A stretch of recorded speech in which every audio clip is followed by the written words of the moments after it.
सिसोदिया की जमानत याचिका पर सुनवाई हुई है। हाईकोर्ट ने ईडी सीबीआई से जवाब मांगा है। ईडी सीबीआई को हाईकोर्ट ने नोटिस जारी कर दिया है। 8 मई को अब अगली सुनवाई इस मामले पर होगी और ये जो जानकारी मिल रही है उसके मुताबिक बीमार पत्नी से हफ्ते में एक बार मिलने की परमिशन भी सिसोदिया को दे दी गई है। ईडी सीबीआई को नोटिस भी थमा दिया गया है कोर्ट की ओर से। जमानत याचिका पर हाईकोर्ट ने ईडी सीबीआई को नोटिस दिया है।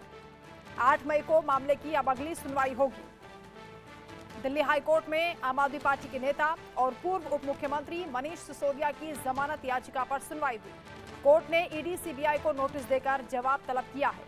साथ ही उन्हें उनकी बीमार पत्नी सीमा से हफ्ते में एक बार मिलने की परमिशन भी दे दी है। अब अगली सुनवाई 8 मई को होगी। आपको बता दें कि ट्रायल कोर्ट से बेल खारिज होने के बाद सिसोदिया ने 30 अप्रैल को एक्टिंग चीफ जस्टिस मनमोहन और जस्टिस मनमीत प्रीतम सिंह अरोड़ा की बेंच के सामने याचिका लगाई थी। सिसोदिया ने दिल्ली शराब नीति से जुड़े ईडी के मनी लॉन्ड्रिंग और सीबीआई के भ्रष्टाचार मामले में 2 याचिकाएं लगाई हैं।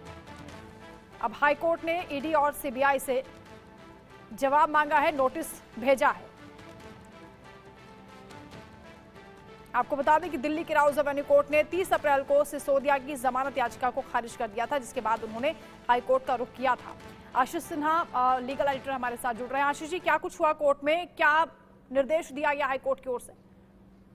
देखिए, दरअसल मनीष सिसोदिया ने राउज एवेन्यू कोर्ट के फैसले के खिलाफ दिल्ली हाईकोर्ट में याचिका दाखिल की है।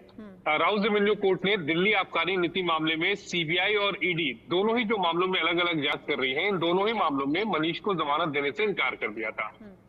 निचली अदालत ने अपने फैसले में कहा था कि इस मामले में जो ट्रायल अभी तक शुरू नहीं हुआ, उसके पीछे एक मुख्य वजह मनीष सिसोदिया द्वारा अलग अलग अदालतों में याचिका दाखिल करना था और मनीष सिसोदिया की वजह से देरी हुई थी।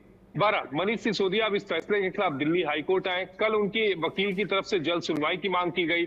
अदालत ने याचिका को आज सूचीबद्ध किया। अदालत ने जैसे ही मामले की सुनवाई शुरू की और कहा कि हम इस मामले में नोटिस जारी करते हैं।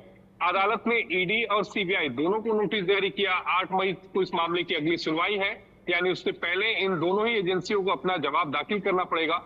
इसी बीच मनीष की तरफ से एक एप्लीकेशन मूव की गई और ये कहा कि उन्हें अपनी बीमार पत्नी से मिलने के लिए हर हफ्ते पहले परमिशन मिली थी, लेकिन कोर्ट के आदेश के आने के बाद जब उनकी जमानत अर्जी खारिज हो गई तो वो आदेश भी रद्द हो गया।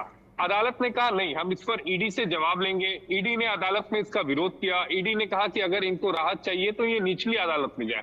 बहरहाल उसको लेकर अभी कोई डायरेक्शन पास नहीं हुआ है। इंतजार करना पड़ेगा कि क्या मनीष को हर हफ्ते अपनी बीमार पत्नी से मिलने की इजाजत मिलेगी या नहीं। लेकिन हाँ, मनीष की जमानत अर्जी पर सीबीआई और ईडी दोनों को नोटिस हुआ है, जिसका मतलब ये साफ है कि अदालत मनीष की याचिका पर सुनवाई को तैयार हो गया है। ईडी का मामला क्योंकि मनी लॉन्ड्रिंग से जुड़ा है, सीबीआई का भ्रष्टाचार से जुड़ा है, दोनों अलग अलग मामले हैं। दोनों की तरफ से क्या दलीलें कोर्ट में रखी गई? नहीं, देखिए, मैंने वही कहा ना कि आज दलीलें रखने का कोई मौका नहीं था, क्योंकि पहली हियरिंग थी। पहली हियरिंग में अमूमन नोटिस ही होता है, जांच एजेंसी को नोटिस जारी किया जाता है, क्योंकि जांच एजेंसी इस समय अदालत में नहीं रहती। जब तक किसी सामने वाले पक्ष को नोटिस ना दिया जाए तब तक वो पक्ष अदालत में मौजूद नहीं रहता। नियम भी यही है। तो इसी बाबत अदालत ने नोटिस जारी किया। दरअसल जब अदालत ने ये कहा कि जो एंट्रीम एप्लीकेशन इन्होंने बीमार पत्नी से मिलने के लिए लगाई थी, तब अदालत ने ईडी के काउंसिल को बुलाया। तब ईडी के काउंसिल ने अपनी बात को अदालत में रखा। तो आज बहस ज्यादा हुई नहीं, बमुश्किल से 2 या 3 मिनट की हियरिंग थी जिसमें नोटिस जारी हुआ है। ठीक है, बहुत शुक्रिया आपका तमाम बातचीत के लिए।